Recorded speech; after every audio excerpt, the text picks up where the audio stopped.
Merhaba sevgili takipçilerim. Ben bu sefer pencere dönüşümü yapacağım. Ev dekorasyonu oynatma listemden önceki videolarımı da görebilirsiniz. Ben aslında tamamen evi dönüştürüyorum. Hem dolaplar, hem pencereler, hem kapılar. Bunların hepsini de sizinle neler yaptım, nasıl yaptım paylaşacağım. Şimdi benim evim eski bir ev. Sizin de eviniz eğer eski bir evse bazı değişiklikler sınırlı oluyor. Yani mesela karolar falan böyle eski tip. Ve ben kendi hayatımda genelde bohem tarzı seviyorum. Evimi de kendi tarzımla, kendi beğendiğim gibi dönüştüreceğim. Şimdi bohem tarzı sevdiğim için ben şu maviyi seçtim Kadens'ten. Şöyle göstereyim numarasını. Turkuaz.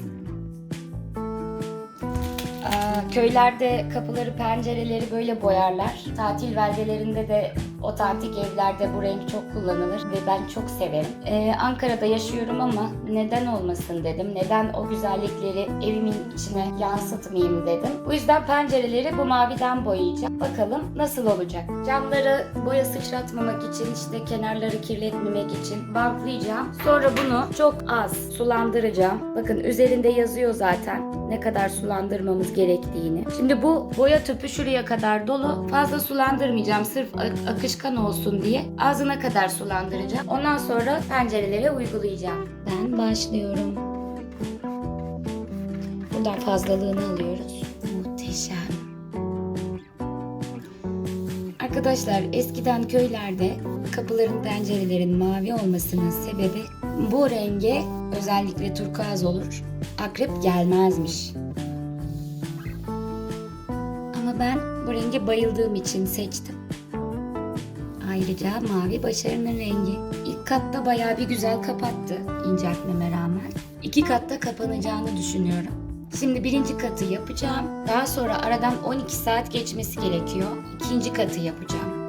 Bir de benim yüzeyim boya tutan bir yüzey. O yüzden Kadens'in parlak yüzey astarını kullanmadım. Cam boyadığımızda ya da porselen boyadığımızda mutfak dönüşümde anlatmıştım. O zaman bu boyadan önce Kadens'in parlak yüzey astarını mutlaka kullanmamız gerekiyor. Fakat ben şu an gayet rahat çalışıyorum ve devam ediyorum. Çok heyecanlıyım. Salonumun pimapenini de mavi yapacağım. Bu arada bu renk harika oldu. Fakat az önce bahsetmiştim.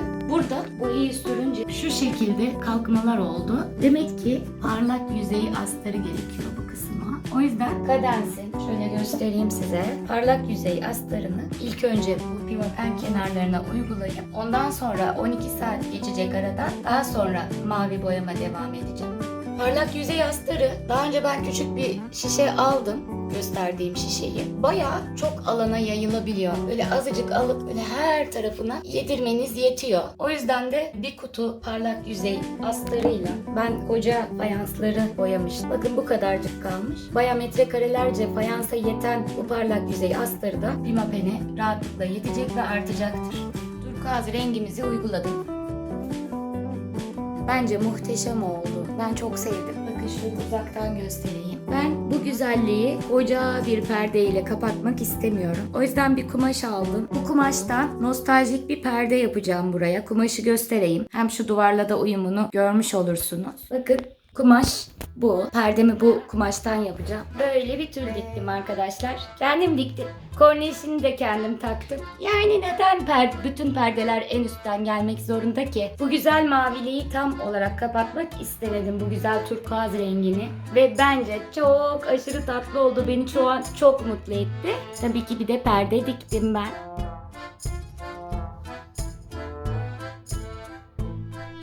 Perdem kapalıyken böyle. Ve açıkken de böyle. Ya aşırı tatlı olmadım ama. Ben çok mutlu oldum. Benim zevkime çok uygun.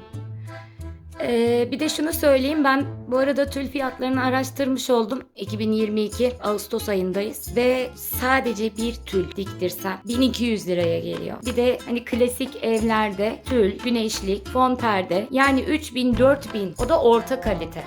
Daha kaliteli bir şey isterseniz de 5000'e mal oluyor. Ben bu tülü metrelik aldım. Kumaşı zaten perdelik almadım. Böyle yakından göstereyim, dökümlü tatlı bir kumaş.